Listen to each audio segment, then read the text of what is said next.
Yep. So thank you. It's gonna rain. So, and thank you to the library and Brandon for inviting me. What I'm going to talk today about is I'm going to set it up with the Emancipation Proclamation, but we're going to talk what I was told to talk about is the Emancipation Proclamation and the creation of colored troops in the Civil War and how that changed the makeup of the war in 1863 and 1864, leading to ultimately to a Union victory. And then I also saw that some of you may have already had a discussion about the Emancipation Proclamation somewhat last week. So we'll see how much I match up. I'm not a big, I'll be honest, I'm not a big fan of Lincoln. So You are? I am not. We may clash with what happened last week. Just to start off, I'll tell you why. The problem that I have is that we often, the Emancipation Proclamation obviously is a huge document, but it's not a legal document, right? It takes an amendment to the Constitution to change or end slavery in the United States. And that's something people often forget, that we needs the 13th Amendment because in our Constitution, our original Constitution, there are 3 locations where slavery is written into the Constitution. The 3/5 Clause, what we call the 3/5 Clause, what we call the Atlantic slave trade, continuation of the slave, and also the Runaways Slave Act, or piece to that. So the idea that you can count 3/5 of your total black population in your state for representation, the fact that we're going to allow the slave trade to continue in the United States up to 1808, and the fact that we, if a piece of property, they're not talking about cows, right? They're talking about a piece of property, meaning a person. If they happen to run away, that a state must recognize that and return that piece of property, right? And those 3 pieces are written into the basis of our Constitution. So first of all, we should remember that when people start talking about, let's go back to the original Constitution, that's what we should abide by. It's not the best Constitution in the world. But the way that Constitution should be responded to is, of course, it has to be rewritten, it has to be amended. And so the Emancipation Proclamation, in that effect, does not end slavery in the United States. That's why we need the 13th Amendment. And I think that we give, while Lincoln is a very important person in that discussion, he's not the only person in that discussion. And so one of the problems that I have is when we discuss the Emancipation Proclamation, we leave it to Lincoln, and we leave the glory to him. And as a scholar of African American history, that's a problem, because we leave it to the white individual, the great white savior. And as great as it is, to put it in popular culture, as great as the film Lincoln by Steven Spielberg is, it's very troubling to me that still in 2015 we don't have a movie on Frederick Douglass. You don't have one? We don't have a movie on Frederick Douglass, or we don't have a movie on Nat Turner, or other individuals during the same time period, that we continue to have these films that are upholding the white individual, the great white savior. And that's a troubling thing. So I'm not the biggest fan of Lincoln. So that aside, I will say the Emancipation Proclamation is an incredible document, right? Lincoln begins to think about the Emancipation Proclamation in 1862. He began to see the benefits of freeing slaves. He could use the refugee slaves to support the war effort while gaining support of Great Britain, the European nation that had taken a strong stand in slavery already. And this would undercut the Confederacy's ability to be recognized by the European nations. And that's another thing that we forget. As much as we don't want to talk about it, we don't actually recognize it. The United States at that period, of course, are 2 separate nations. There is the United States, which we just call the Union rather than actually calling them the United States, and then the Confederate States of America.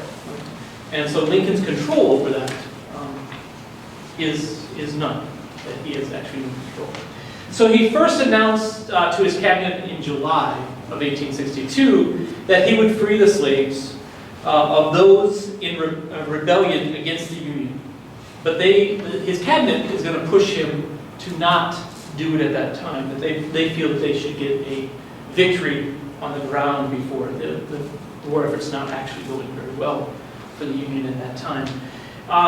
But a key thing that I just said there, he's going to free the slaves in the rebellion areas, right? So once again, he's announcing that he is going to free the slaves in a territory that he has no power, right? To give you an example, I don't know how far we are from Missouri. I drive down. Never know where we are. I drive from Kansas, but the example I always use up in northeast Kansas is that Governor Brownback may make a declaration about what he feels Missouri should do, but he has no power over Jay Nixon, right? He can't force him. So Lincoln can say, I'm going to free the slaves in the rebellion territories, but he actually cannot force Jefferson Davis or the slaves to be free. He must put something behind it. He has to get in there with military force. Right? That's the only way it can be done. But there was a secession, and when they made the secession and withdrew from the Union, Lincoln had no power. That's my point. That's my point. Yeah. That's what I'm saying. But that's not Lincoln's fault. No, that's not Other than he tried to free the slaves. I'm not blaming Lincoln. I wouldn't say they tried to free the slaves here.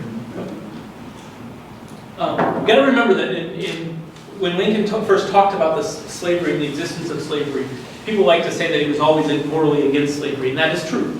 But Lincoln also thought slavery should just exist in its borders where it's at right now. So he doesn't want to extend it. He's a part of a non-extended party, and that is what the Republican Party is. It's not an abolitionist party. It's not an anti-slavery party. It's a non-extensionist party. And the belief is that what he tells everyone in the Lincoln-Douglas debates is that he believes that slavery will die out in 100 years. So to put it in perspective, when we have Brown v. Board passed in this state and the nation, is when Lincoln believed that slavery would end.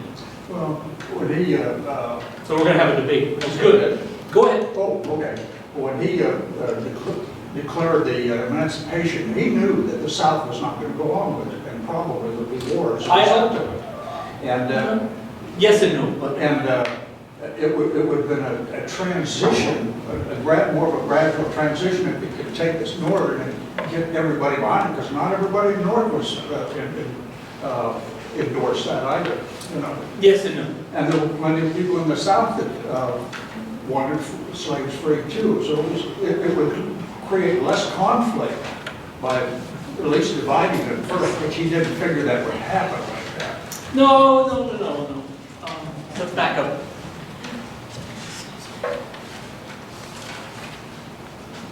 You're giving Lincoln too much credit.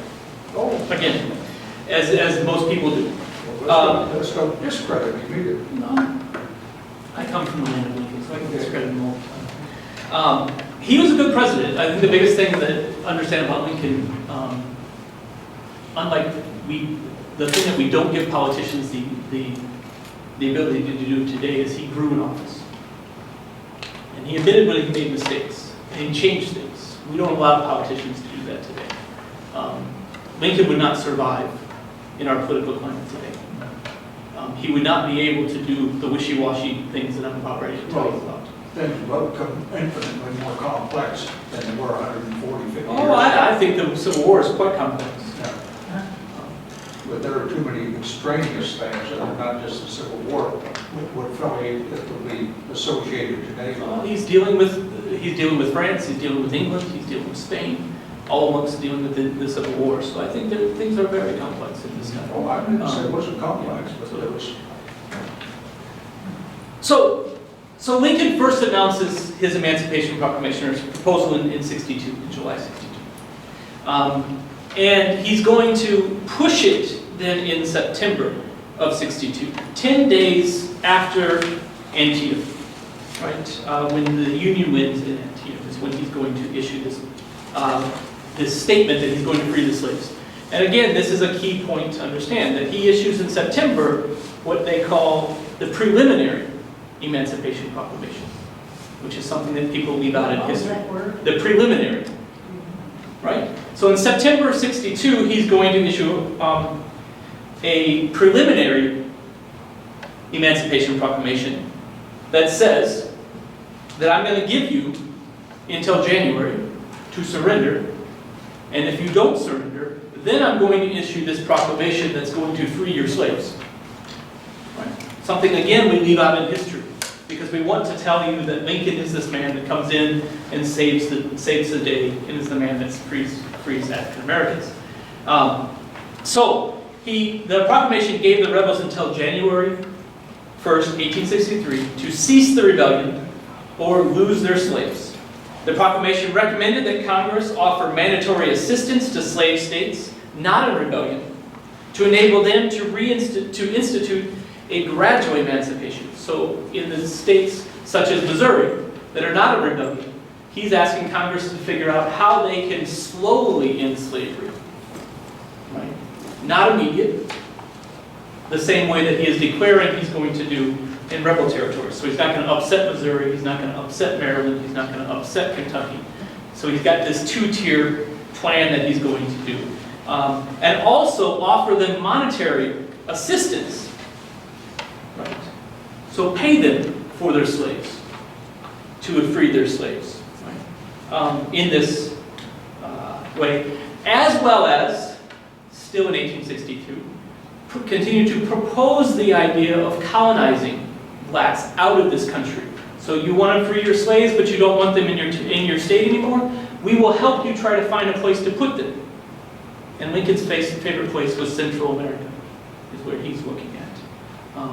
But the continent of Africa, we're looking at Haiti, right? We look at Canada, are all different places that they look at over the time. Right? We forget in our history that Liberia itself, the country of Liberia, is started by the United States. It's carved out of the continent of Africa, right? And started by the United States as a place to send African Americans, freed slaves back to. Right? That's why the country of Liberia has a capital name as Monrovia. Right? Monroe Doctrine. It's written after President Monroe. Right? Is the man who declares it a location. Right? Now we all know, of course, that the Confederacy does not heed Lincoln's command. And so on January 1st, 1863, Lincoln does sign the final Emancipation Proclamation. This proclamation freed slaves in rebel states.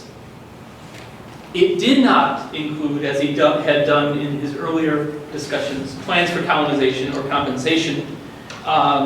The war had officially become a battle to restore the Union and eradicate slavery with this new official proclamation. Right?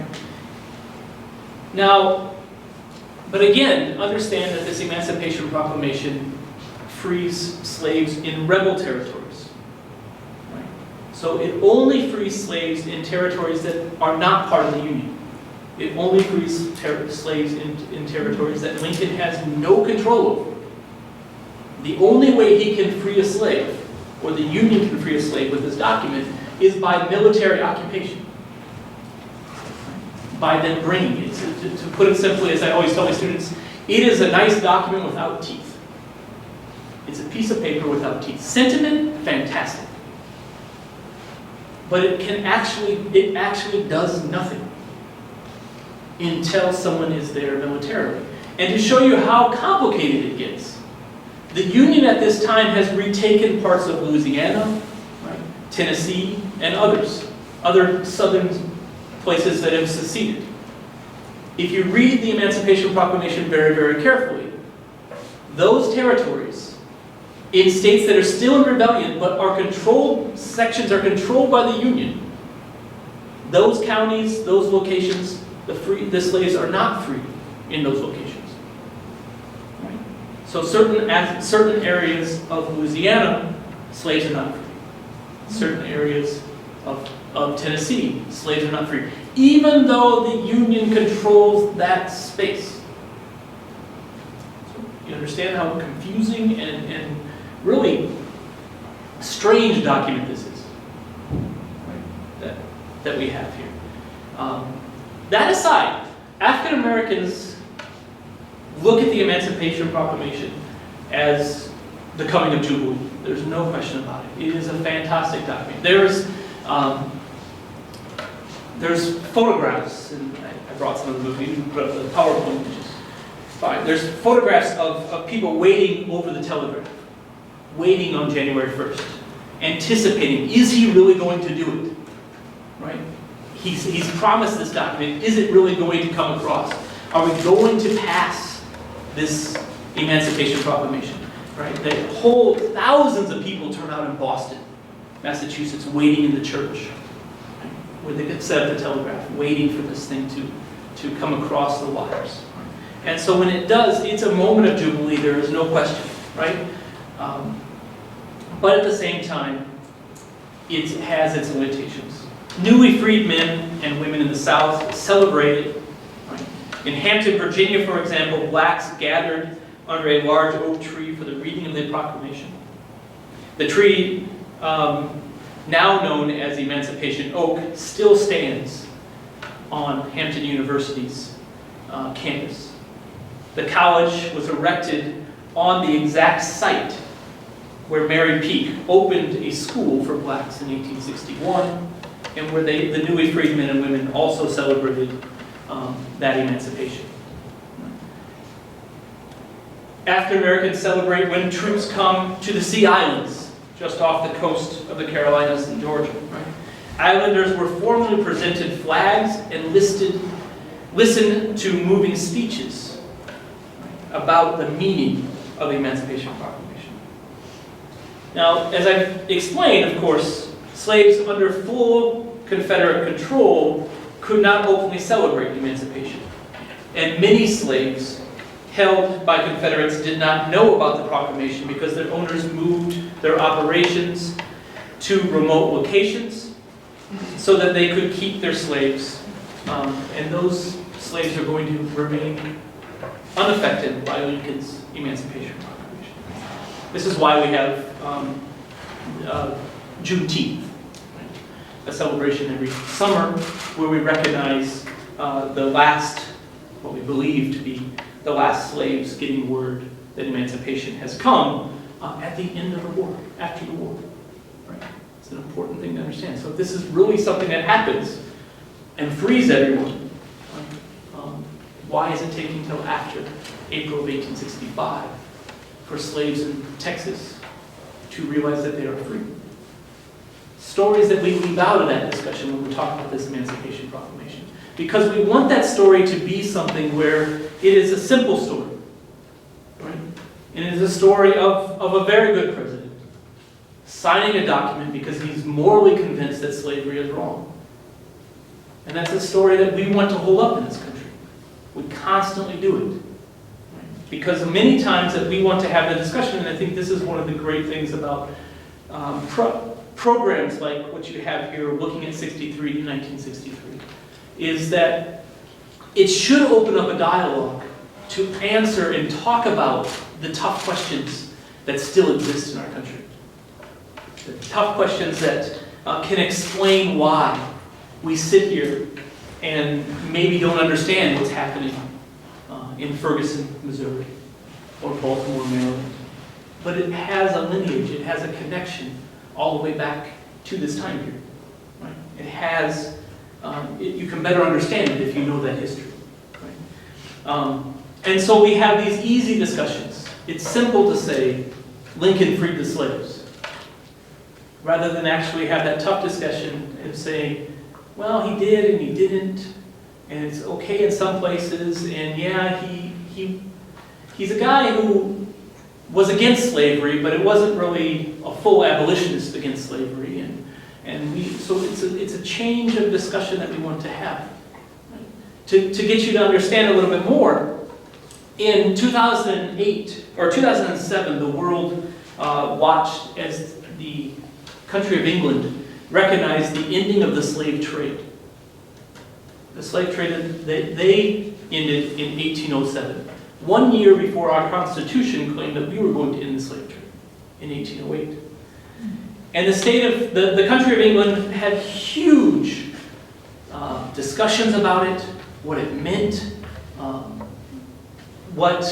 they had museums, all had exhibits. They even put out coins, right, commemorating or at least acknowledging the end of the slave trade. But they had those tough discussions of what does it mean that we end the slave trade, but we don't end slavery? What does that mean? That we can stop the moving of human beings across the Atlantic Ocean, or at least attempt to, but we don't stop holding them in bondage. England has that tough discussion in 2007. And oddly enough, they also connect with the commemoration of the 50th anniversary of the independence of Ghana. Ghana gets their independence in 1957. And so they recognize that this is all connected. The ending of the slave trade, our connection to Ghana, our colonialism in Ghana, right? Ghana gaining its independence, it's all connected. They send delegations there to recognize it. They bring it all together. And we sat back as a country and said, we're going to do that too. We're going to have that discussion. Do you remember that discussion? No, because we didn't have that discussion. It got pushed off to the side. We never did anything about it. But in 2009, what did we do?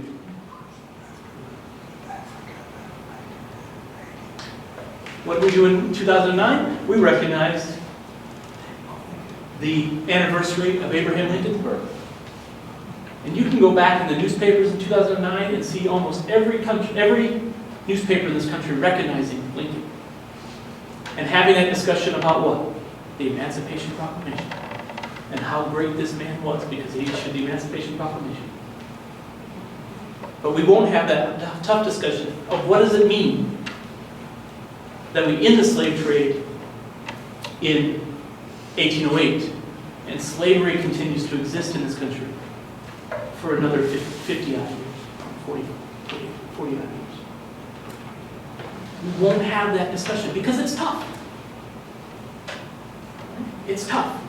And so we leave ourselves out there in that space. And so that's, to kind of trouble the waters there for you with the Emancipation Proclamation. I'm sure that's not the story you got before, right? With the Emancipation Proclamation. And we can talk about that more, if you like. Now, tied to this, of course, the other thing that comes along is the discussion in the war effort of how African Americans can participate. What do we do with African Americans? I mean, even think about African Americans are running away from the moment the Civil War starts. One of my favorite opening lines of a book chapter is by W. Du Bois of Black Reconstruction. He says, Edmund Ruffin, white-haired and mad, freed the slaves with the first shot on Fort Sumner. I always say to myself, if I can write a line like that, I can quit. Would you repeat that? Yes, Edmund Ruffin, white-haired and mad. Ruffin is the man who fires the first shot. White-haired and mad. He gets away with calling him white-haired and mad, right? Freed the slaves with the first shot on Fort Sumner. What he's telling you is, of course, that fire, that gunshot, changed the landscape forever. It's not the Emancipation Proclamation. It's the fact that there's chaos, that war is going on. And African Americans held in bondage, and the ones that are not held in bondage, recognize that chaos. And African Americans immediately begin to run, to leave their plantations. Not everyone, but in mass numbers. And they force the federal government to react to them. What are we going to do with these people? Because again, we're a nation of laws. And we have laws 3 times over. Our Constitution, 1793, and 1850, telling you that if a runaway slave comes to your area, you must return them. Right? In our Constitution, Constitution's not enough, so 1793 we pass another law. That's not enough, so in 1850 we pass another law. forcing us to return property, whether it's against your moral judgment or not. Think about that. Well, it was endorsed by the Supreme Court. What was endorsed? Roger Taney, Dred Scott. What was enforced? Dred Scott is not a fugitive slave.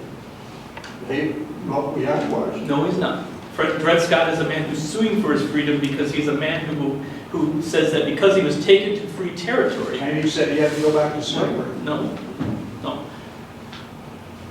Dred Scott is a man who was taken by his slave master to Rock Island, Illinois, and then to Wisconsin, Right. and then returned with him to Missouri. He's not a fugitive. He has never been out of control of his master. But what Dred Scott sues based on is the fact that he was taken to free territory and lived in free territory, that he should be free. The Supreme Court didn't back him. No, the Supreme Court does not back him, but he's not a fugitive slave. No. There's a difference. It's slight conjecture. No, it's a big conjecture. It's a very, very big thing, right? He's a man who did not run away. He tried to use the court of law to base his argument. He's not the first one, by the way. Other people actually won their cases, right? But he is a man who sues based on the fact that he was taken to free territory. And if you read Judge Taney's decision, he actually doesn't call him a fugitive. And he doesn't tell him that he has to return to slavery. He just tells him he has no rights. That decision, what he tells you, it's a two-pronged decision. And we forget the second prong because we like to use the quick quote. That Judge Taney says that you have based on, really it's based on the 1793 naturalization law, that you have no right to be in my courtroom because you cannot be a citizen of the United States. Right? And so therefore you have no rights that a white man is bound to respect, is the quote by Taney. Right? And that we like to use that quote. The second piece of that ruling by Judge Taney, he takes the liberty of the Supreme Court, like most Supreme Courts, and tries to make a statement much larger.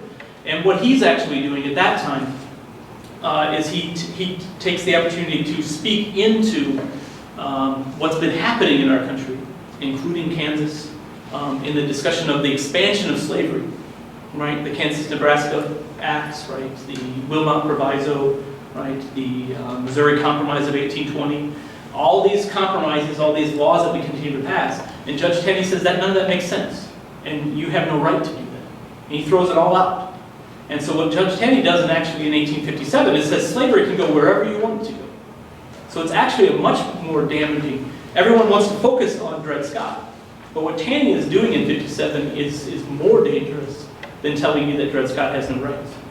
Right? So that's an important thing to understand. When he's saying he's taking the opportunity as a Supreme, this has nothing to do with this case, except for the fact that he's saying slavery could exist in Iowa if the people in Iowa wanted to exist.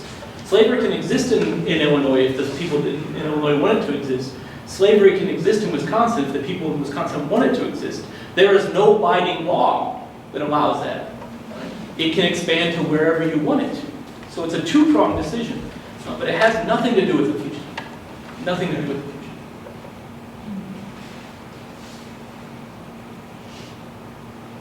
So at the start of the war, the Union's going to reject black volunteers into the military. But in 1862, General Hunter was finally authorized to enlist black volunteers. 100 men from the Sea Islands signed up, and they became members of the 1st South Carolina Volunteers, later called the 39th U.S. Colored Troops. General Butler, down in Louisiana, transformed the Louisiana Native Guards, a unit of 3 blacks in New Orleans that had been formed to serve the Confederacy but refused, they are trained or converted into a federal unit, so not this kind of loose National Guard unit. Neither unit actually sees action until or prior to the Emancipation Proclamation. And I will take a moment just for clarification there too. You know, this group in Louisiana that's being formed to to fight or to serve the Confederacy. I catch myself there fighting. They're formed to serve the Confederacy is an important thing to understand because the Confederacy does not have black soldiers. They have blacks that work in the Army and serve the Army, but there is no single muster record that it musters in a black man into the military service of the Confederacy. There's a lot of books that try to tell you that. But if you actually go and ask them for the muster records, none of them can provide the muster records. You can provide thousands of muster records of the North, right? The muster record, draft records, drafting them into the Army, right? There's no record whatsoever. And so the point, therefore, is that they're being forced to join the military. They're not doing it volunteer. They're not being drafted into the military. It's not until right on the eve of the surrender that Jefferson Davis actually begins to thoroughly discuss trying to enlist black soldiers because he sees the writing on the wall that the war is coming to an end and he's going to be on the losing side. And within the last 2 months is when he really starts to discuss this issue, which I think a lot of historians skip over. If there's black participation in the Confederacy in earlier years, why is the president of the Confederacy at that moment now beginning to talk about it? They forget that document, those records, and jump back and try to show you what's going on. So it's always troublesome to me as a person who studies this stuff to hear that, for one, and then to also see people dressed, African-American, the reenactors, to see African-Americans dressed in Confederate uniform, trying to tell people that they existed in there. There's no way they have. So, but, I'm sorry. I lived in the city of Gettysburg, Pennsylvania for a very, very short period of time. And I got very frustrated with Civil War reenactors. I hope no one's a Civil War reenactor. But it was a frustrating experience to watch them every day. Often retell a story that was not true.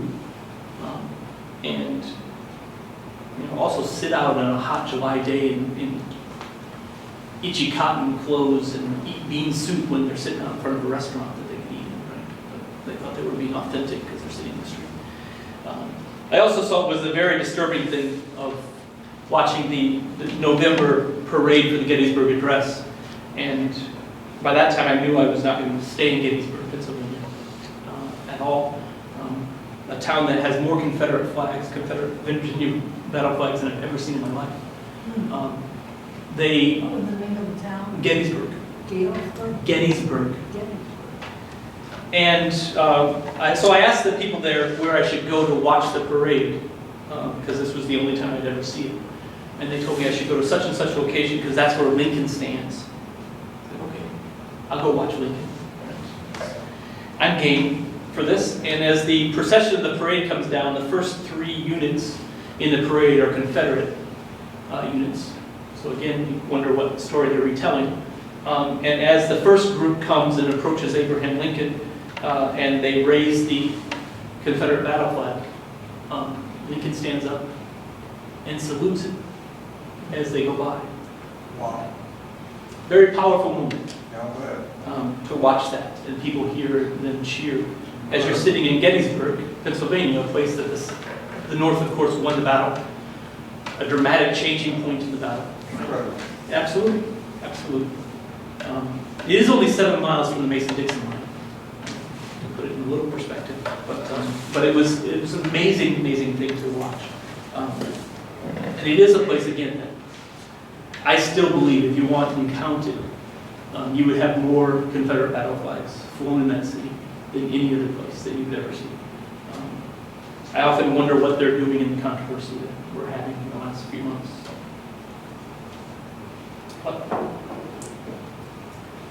So, at first, a few black volunteered to fight. They were uncertain whether or not the federal government would sincerely promote emancipation and extend full citizenship as they promised. Only one recruit volunteered after Henry Highland Garnett and Frederick Douglass gave stirring speeches promoting military service at a meeting in April 1863. It actually happens April 27, 1863. So Henry Highland Garnett is a person that most people don't know, but you should. Henry Highland Garnett is a preacher, AME church preacher, that ultimately goes to Georgia as a chaplain in the Union Army, and then begins to really develop the AME church behind, at the end of the war, throughout the South, but particularly in Georgia. And he can give stirring speeches. And he gives these great speeches. Douglass also gives a speech, and imagine that he gives a stirring speech to this audience, and one person comes up and says, "I'll volunteer for the Army." Not the exact thing that the Union. What was the year for that? This is 1863. This is April 27th of 1863. So this is 4 months after the Emancipation Proclamation is issued. And you've got people that are wondering whether or not you're really going to enforce this piece of paper that you've issued. So again, this idea that we think that this Emancipation Proclamation transforms everything, right? People are not willing to put their life on the line in this issue, because why are we going to do this if you're not going to give us, one, full emancipation? What guarantees that? And two, are you going to give us full citizenship? Which is an important thing to understand. Citizenship doesn't mean just freedom. It means the right to vote. It means the right to have property. All the other things, and the other things that they were denied, African Americans were denied after the participating in the War of 1812 and participating in the American Revolution. All things that they were promised, but denied. So what's going to be different here in this war among states? Douglass focused much of his effort on recruiting soldiers throughout the war. And in the end, they're going to recruit 179,000 black men to enlist in the U.S. colored troops. Almost 10% of all who served in the Union Army. Approximately 33,000 were free blacks from the Union states. 42,000 were former slaves and free men from border states. And 99,000 were former slaves from Confederate states. Of these black soldiers, of all these black soldiers, 7,122 were non-commissioned officers. And a few were commissioned officers, such as a man named Martin Delaney. Martin Delaney ultimately goes to South Carolina. To give you a quick background of Martin Delaney. Martin Delaney is a black political leader, becomes a politician. But on the eve of the Civil War, he is actually trying to convince blacks to get out of the country. That he feels that the country, America, is not going to be the place for them. And he is looking at Canada, and he is especially looking at the Niger Valley region of Africa. He sent an expedition there. He goes on an expedition and begins to promote what they call colonization or immigration to the continent of Africa. The war starts, Delaney changes his tune, right? That he decides that he's going to come back and participate. As Douglass also, right before the war begins, Douglass is looking at Haiti as a possible place. And we can talk about that in question and answers. But the 1850s is a very troubled time in America, especially for black Americans. They view that this is a point that things are going to fall apart. You've got the Dred Scott decision in 1857. You've got the 1850 compromise that has the real new stiff fugitive slave law. You've got Kansas, Nebraska, the Kansas Wars, right? They see this in that slavery continues to expand, and the restrictions on blacks continue to pile up, right? And so people are wondering, this is not the place for us. And so they begin to do this. And another 29,000 black men served in the Navy, and blacks fought in almost 250 battles and sustained more than 37,000 casualties. I always feel weird to give that number, but it shows you how much they were actually in battle. 17 black soldiers and 4 black sailors earned the Congressional Medal of Honor in the war effort.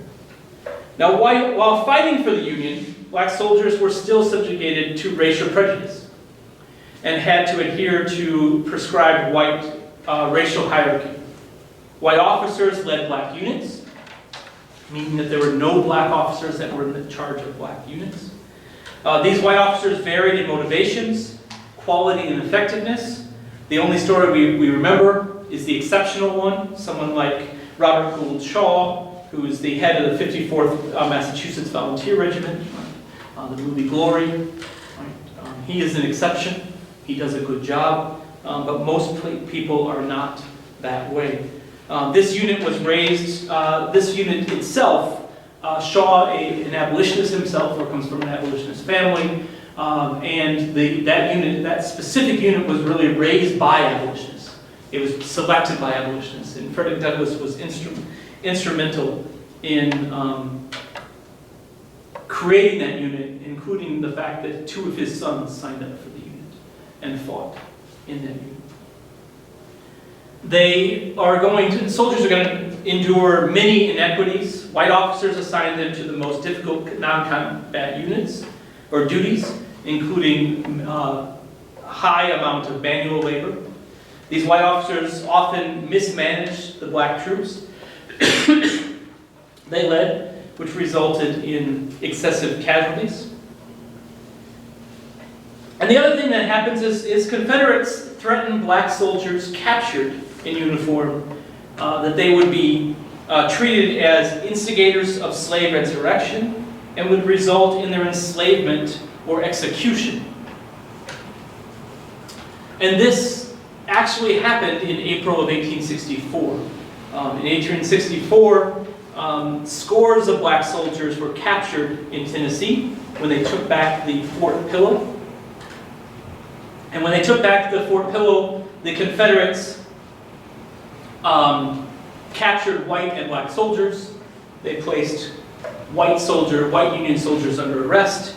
They lined up the black soldiers in the middle of the fort and shot them dead. Who is the leader of the Confederate soldiers at Fort Pillow? Is a man named Nathan Bedford Forrest. And Nathan Bedford Forrest is the founder of the Ku Klux Klan in 1866. Important thing to understand. Also the name, which still baffles me, everyone says it's sarcastic, of the famous movie Forrest Gump. Right? The opening scene of that movie is still troubling that I've never seen the rest of it, because it opens up with him saying, "My name is Forrest.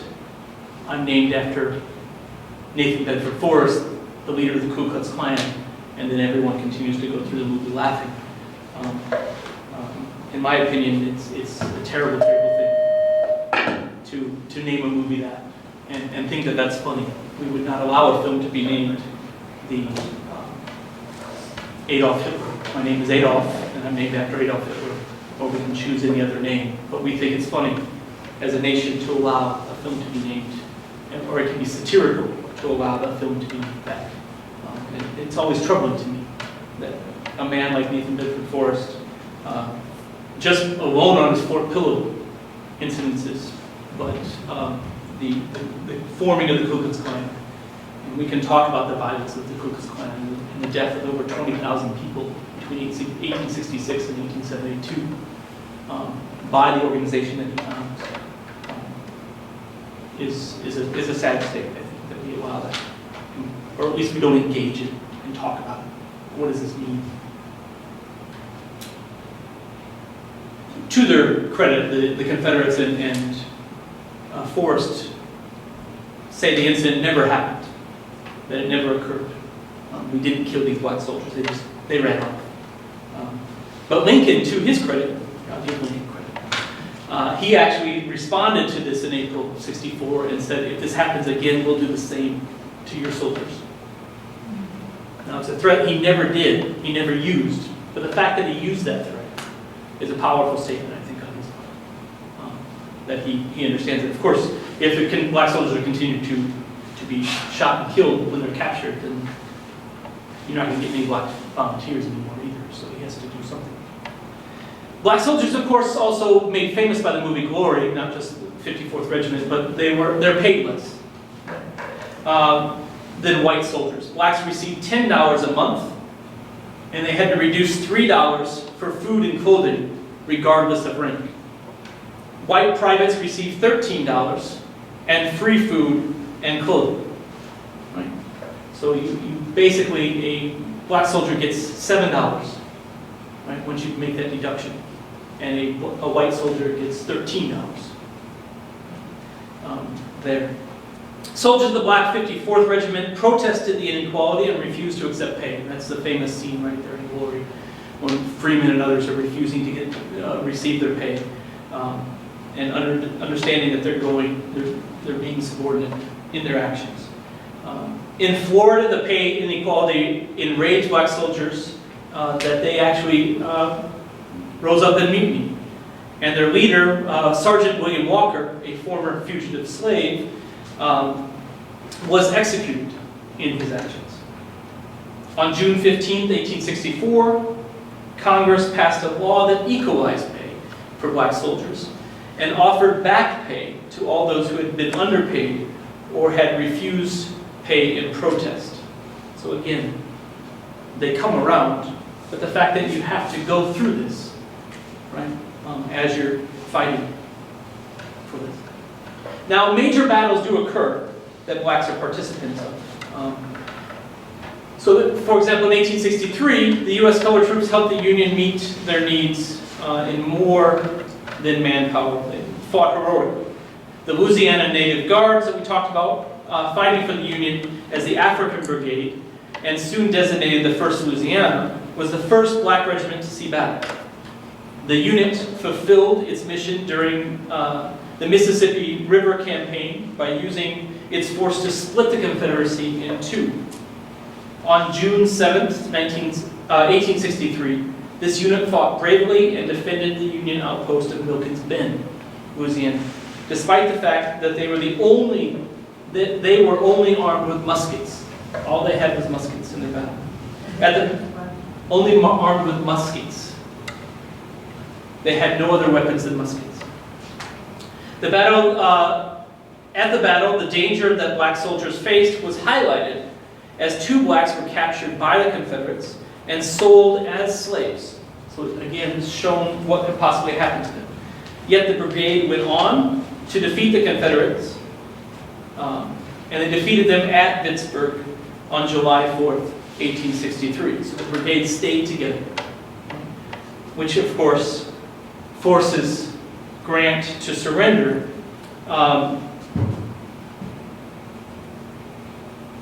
and gain control of, which forced Grant to gain the surrender and return the control of Mississippi to the Union. On the 4th of July, 1863, there was a series of major victories for the Union. The Union troops halted General Lee's march into Gettysburg during a 3-day battle, and the U.S. colored troops though they did not participate in this, they sat there in Harrisburg and Philadelphia, ready to participate. And in the midst of their invasion, the Confederate soldiers seized and sold a few of the Pennsylvania blacks.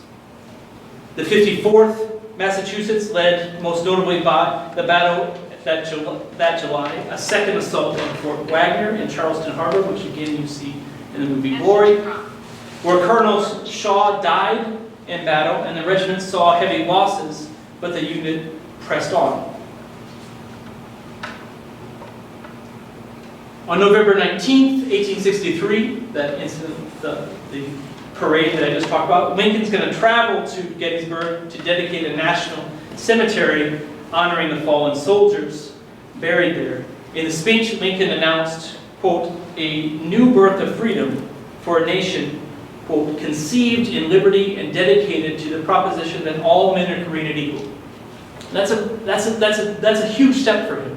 And it's going to get even better in his second inaugural address that he gives when he gains election, and gives 1 month before the ending of the war. Right? Lincoln wins election, and his second inaugural address that he gives in March of 1864, because the inaugurals take place in March at this time, not January like we do today. he gives this address, and in this address, he has become the man that we like to talk about him as. He's issued the Emancipation Proclamation. He sees that this war is only a war that's going to be, that the destruction of slavery must come out of it. And he talks about in that emancipation, or in that inaugural address, that this land must be purged with blood to end the bloodshed and to end our sins of slavery. Right? That's a very different speech than the House divided cannot stand that he gives. Or even the first inaugural address, where he's talking about the Union must come back together. So this time period does change Lincoln. He's changed by the influence of people around him. He's influenced by the soldiers' ballot. He's influenced by the continued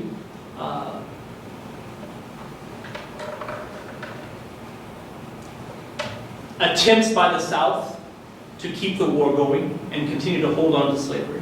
And realizing that this is the only way that slavery is going to come to an end. And so he begins then the following month to get,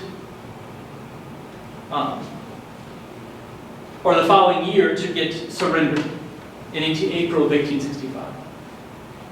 And from there, we're going to move into a period and we begin to discuss what happens to these soldiers.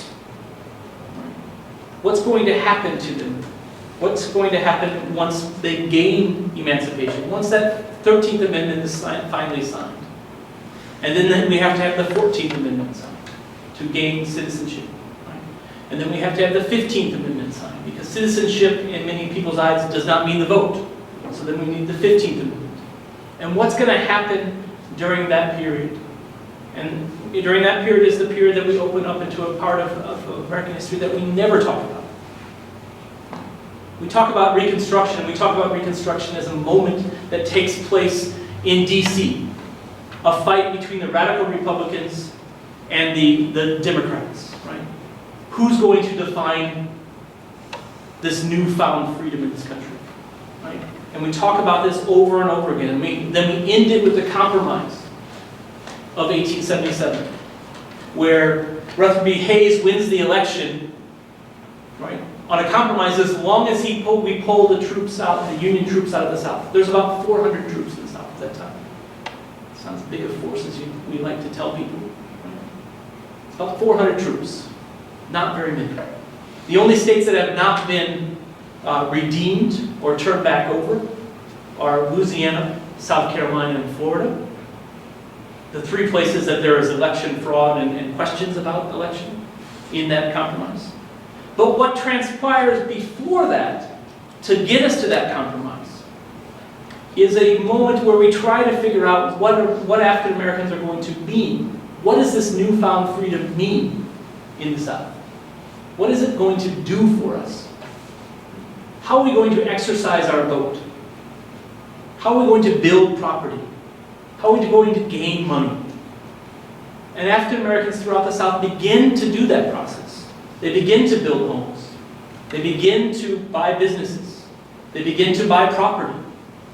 And what happens is that organizations like the Ku Klux Klan rise up, founded in 1866. They become the military wing of the Democratic Party.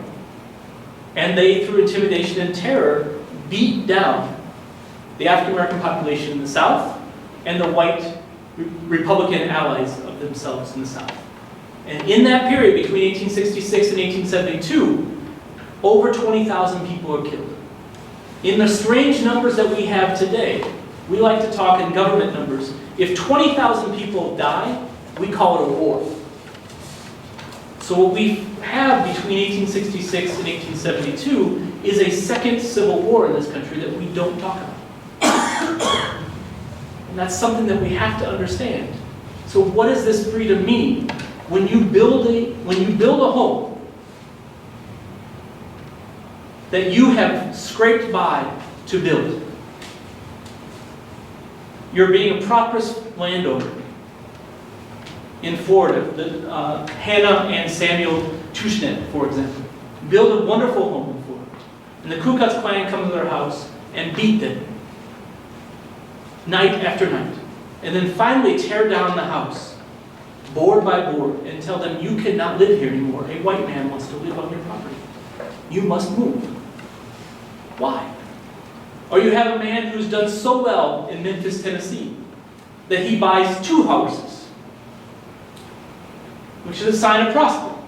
And he decides that he wants to keep one of the horses in a stable because it's his good horse, something that someone would want to do.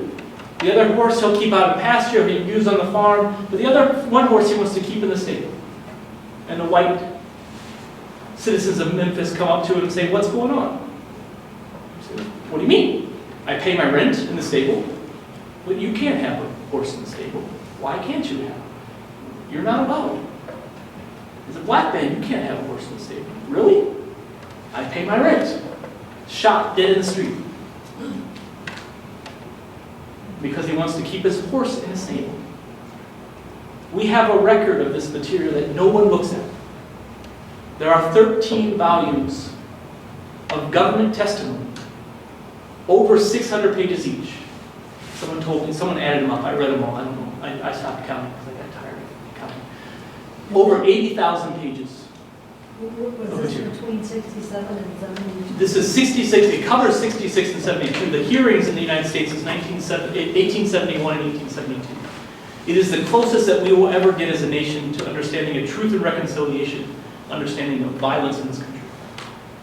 Until the Watergate hearings and the Iran-Contra scandal, it was the largest government hearing documents that we had in our government collection. 13 volumes, over 600 pages each.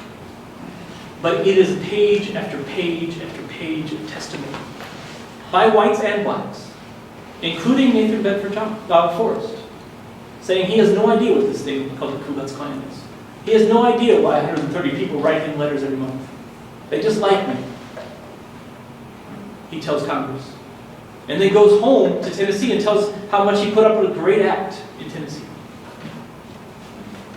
Newspapers quoting him all the time. This is the type of material that we need to understand. If we're truly going to understand what emancipation meant, how that new sense of freedom was defined or redefined, and why we continually are going to get from 1863 and continue to struggle over the same things to 1963.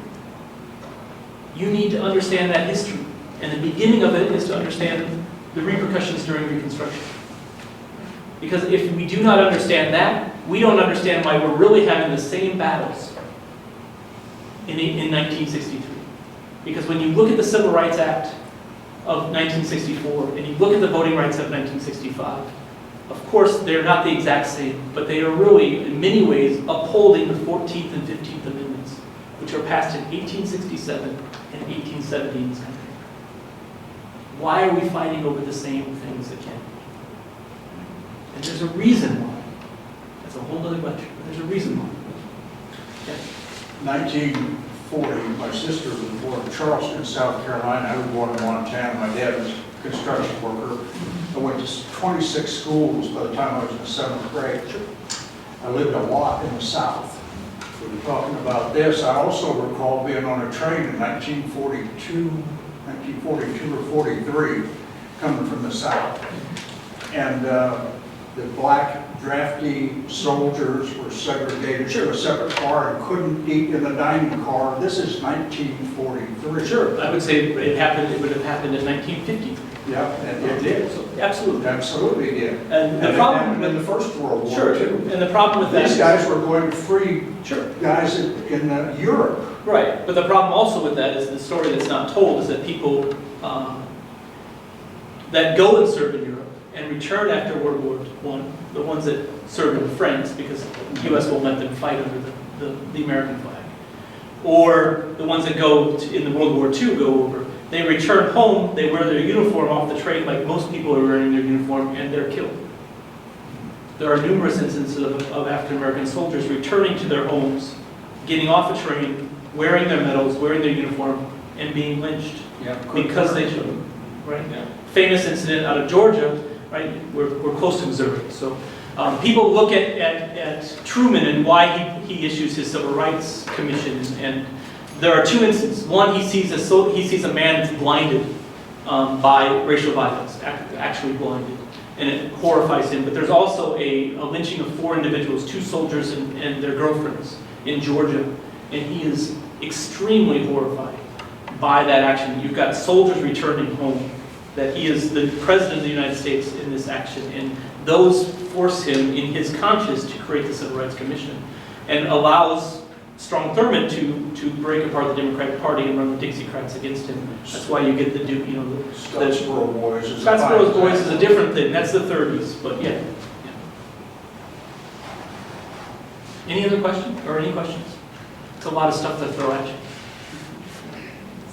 I told you you'd get a different take. In my AP history textbooks, we're just now going over like colonization in the United States, and our teacher gave us a handout today about slave rights in Virginia colony. Is it true runaway slaves could actually be shot just because they ran away? Sure, I mean, they could be done anything. The easiest way to understand that is that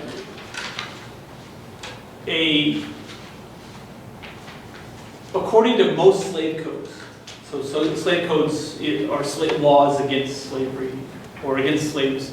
You can define it as the restrictions on slaves' rights or the rights that they don't have, however you want to describe it. But in most states, the one thing that is there's like 5 characteristics that's consistent.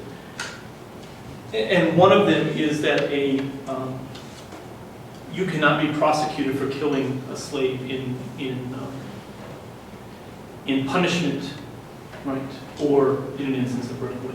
So absolutely, you could shoot them and not be prosecuted. I mean, it's a horrible thing to understand. I mean, that's the biggest tough thing. I mean, jumping back, when we talk about slavery, I always tell my students that we talk about it very coldly because you got to get the facts out. But you got to catch yourself every once in a while and realize that you're talking about human beings. Yeah. And it's a horrendous system. And like, see, we compare and contrast the Massachusetts Bay Colony and Virginia Colony, and how, like, apparently a slave woman, if she were to give birth to a white man's baby, that baby would still be a slave. Absolutely. Absolutely. I was just astonished by that, because the father's usually the slave owner of like the plantation and Sure. everything. So his kid's working for him, and he's Absolutely. I'll do a twist on that in a second for you. But yes, one of the distinctions of slavery in the Western Hemisphere, because slavery exists around the world, one of the distinctions about slavery in the Western Hemisphere, and particularly in North America, is that slavery becomes hereditary. And that hereditary line usually, not always, but usually follows the line of the mother. So yes, a slave. The other thing with that is, of course, if 2 slaves get together from separate plantations, right, that the child becomes the property of the man who owns the woman, not the man who owns the man, if you will. When the baby is born, it can be given or sold or It whatever. can be, certainly. Now, the twist that you want to do to that, to really understand the messed up aspect of slavery, is, as you said, the slave master, is in charge of plantations, and they're having a lot of kids with, I mean, it's rape, I mean, it's what it is. But put yourself in the position of the slave mistress, plantation mistress, so the wife of the plantation owner, who is on a plantation now, more than likely with multiple children, who look like her husband in some way, shape, or form. Right? Talk about messing with your mind. Right? Absolutely. Right? Even Thomas Jefferson, people forget this. They always like to go after him for Sally Hemings, which is understandable. Sally Hemings is 13 years old when they're together, when they start being together. But Sally Hemings is the half-sister of his wife who has died. Right? Oh, wow. And so there's an element, probably, of familiarity that's drawing him. It's not to condone, but there's an element that he's, right? She looks like her. And so there's an element that I think that there's some solace at the beginning of that. And it goes terribly awry, of course. But I think that but it's an element that people forget. in that discussion.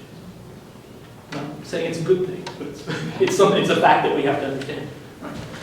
You couldn't educate children either if it was my child, my slave, and he had a child. Well, you can, yeah. It was illegal. Yes, it depends. It depends on what you do. There are many slave masters who are somewhat good to their children, many handful, and they send their kids to the north, especially if they are very light-skinned.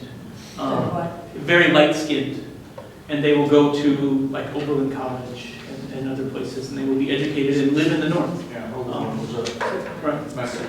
Right. So it becomes a, I mean, that's a small percentage, Yeah. but, Oh, yeah. and some people do gain an education, there's no question. But some people gain an education like Frederick Douglass gained an education. Like Frederick Douglass. Oh. Frederick Douglass gains an education, this is what I always tell my students when we read that. He learns a letter every day by giving his lunch away. Giving his what? Lunch, his food. Right? So every day he tells the kids, I will give you my lunch if you tell me what this letter means. Right? It's an important thing to understand, especially in today's educational system. I tell my students, you throw a Cheeto on the floor and don't care, right, in the middle of my class. And you're reading a book about a man who's giving his food away just to learn one letter. You fall asleep in my class with Cheetos stuck to your face. And this man's giving away food. The disconnect that we have with understanding history and how far we've come and the importance of that history is something that I try to get the students to understand more and more every day. So, I will say, I mean, digress for a moment, I did scare them once. I was away for a conference once and I found out that there was a food fight in my class. I was not happy. And we just happened to be doing Frederick Douglass that week when I returned. And so I came in and acted like nothing was wrong. And they thought everything was fine. And you could see them getting more and more relaxed as the class went on. And then we got to that point where we were talking about the food, and I slammed my fist down and started yelling, and they jumped out of their seats. They were terrified. But got the point across. This man's giving his food away, and you're throwing it. Explosion. I'm not going to ask the class a question. Are your classes at KU principally African-American students, or do you have? No, it's a mixed class. Mixed class? Yeah, it's a mixed class. I will say, oddly enough, I say oddly because the University of Kansas has a very small percentage of black students. We have 3.6% African-American population on our campus, which to me is abysmal. And I say that all the time. Was it not like that when I graduated? Yeah, I mean, it's a state university, so what I always say is that it should match the state, at least. I would love it to be more, but the state of Kansas is 6.1% African American. So as a state university, we should be 6.1%. We're not. But with that caveat, I teach more African Americans in my classroom since I've been at the University of Kansas than anywhere else I've ever taught. Right. Which is an interesting thing because we have such a small percentage, right? But there are more black bodies, faces, however you want to describe it, in my classrooms in Kansas than they were at Yale, and they were at Gettysburg College, Amherst College, Massachusetts. Right? So it's a different thing. But yeah, it's a mixed thing. And I think that's a good thing. One, because we can have those discussions about race that we don't often have. And two, African-American history is American history. It's the core of American history. You cannot understand American history without understanding African-American history. We do not have American freedom without slavery. Thomas Jefferson is not able to sit down and contrast what is freedom without having 200 people do the work on his farm, on his plantation for him. He wouldn't have the time, first of all, right? There's no time for him to think these philosophical ideas if someone's not doing the labor for him. It's easy for him to sit in his window and look out and say, life, liberty, and the pursuit of happiness, yes, right? And juxtapose that. No different than African Americans hear the words about slavery, right? When they are going against the British and they're saying we're going to throw off the cloak of slavery, right? A slave walks by them and says, oh, you're enslaved. I know what slavery is too, right? And they begin to use that rhetoric, right? So it's there, but we would not have our understanding of freedom without that. so that it is combined. And our continued struggle to live up to the ideals of our Constitution and what our government's about, which is a wonderful thing if we actually live up to it. That is to understand the struggle of why we're still struggling to get there. You need to understand African American history, right? So I would say that it's a good thing that it's a mixture, because whites are there and they need to learn it because it's American history. But African Americans also should be there because it's often explained that blacks don't need to study black history because they know black history because they're black. No, right? It's no different than whites don't understand American history because just because you're American doesn't mean you understand your history. It's there. And that, with that, I would say that the key thing for me is to never stand up and tell you that I can tell you what it means to be black. I've been doing this a very, very long time, but I can tell you the history behind that experience and hopefully let you understand that experience more and come to grips with it and figure out where we can go. That's what the education's all about.